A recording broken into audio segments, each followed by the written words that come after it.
First of all, parting song doesn't make you an alto singer. Hope you're aware of that. It's your voice type that determines where you fall in. Not necessarily whether you are parting song. You can all part songs. Singing on melody lines and harmony lines is really based on your knowledge of music, not based on the kind of voice you have. So now we attribute tiny voice to soprano and attribute the voice to alto, right? Okay, so a man doesn't have alto. Establish that. Let that be known. First of all, voices are classified based on range, not strength. Range is what tells whether you are an alto singer, a tenor singer, a bass singer, or soprano singer, not your texture. Do you understand? Ranges are measured based on how many notes you can sing and from what point of the piano your voice starts from. Are you getting my point? What point of the piano does your voice start from? And then how many notes you can sing from there, that is what determines your kind of voice you have, whether you're a soprano singer, alto singer, tenor singer, or bass singer. Not necessarily whether your voice is this way or that way. There are people that when they are talking, they sound deep.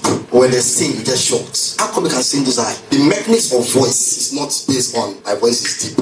For example, I can sing baritone so well, and I can sing tenor so well too. I mean, not just sing tenor so well, I can sing tenor so high. So many people mistake my voice for baritone singer. But those who know me, they think I'm a tenor singer because I do very high pitch singing. That's why I said, don't use the mentality you have right now to judge your voice, right? If you go to church, before you determine what part you can sing, have your voice tested. In church music or church singing, contemporary music singing in church, right? We actually have what we call melody line and harmony line. Do you understand what I'm saying now? Melody line and what? Harmony line. So, because of the current way we sing in church, we removed the orchestral system or the classical system of singing. What we have on the sheet music, you have soprano, you have alto, you have tenor, and then you have bass. Right? Now, if you write your song based on this classification, that means an alto singer should be a person that sings that alto line on the second line of the music sheet. You're going to do that with time. I'm going to get a board and I'm going to show you guys how these things are broken down to, so that if you are talking, you talk authoritatively as a singer, not just because you are singing in church. So on those lines, you have soprano, you have alto, you have tenor, you have bass. So in classical music or orchestral music or opera music, they will tell you soprano singers would have a tiniest voice, they sing this line. Now, soprano is basically two, mezzo soprano and mezzo soprano. But even in soprano, you have like 5 classes of soprano: coloratura,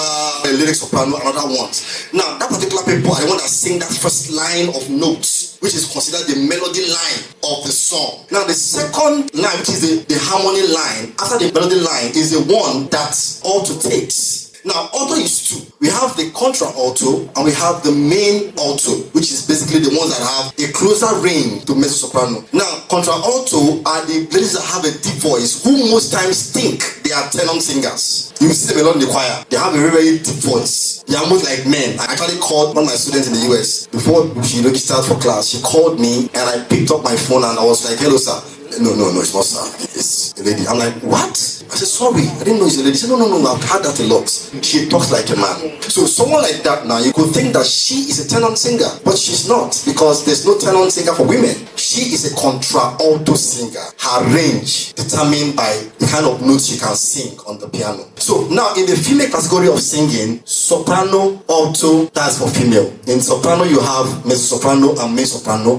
In alto you have alto and contra alto. Alright? Then on tenor, the male part. If you go to, let's say, CC choir, the Power choir, you see it a lot. When you see men singing tenor part, that thing they are singing is written in notes. You see, it's a third line. So they sing it as men, tenor part. So most times, people that sing that tenor part as ladies, they will say they are tenor singers. But they are not actually tenor singers. They are alto singers using their alto voice to sing what? A tenor part.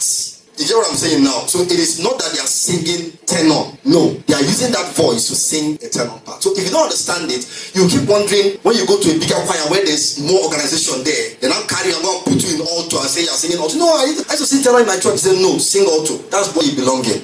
But in most times, in want for those who will be in the choir, we don't have people in the choir. So most choir masters choose to use anybody they see to sing any part. Mr. Nkechi, come and sing tenor for us, just to get a harmony. Okay? But it's important to understand what you sing, because most times you go to some choir and we start struggling with blending with the people there. Is I'm wondering why your knowledge gap is too low. That is why I put a lot of content online.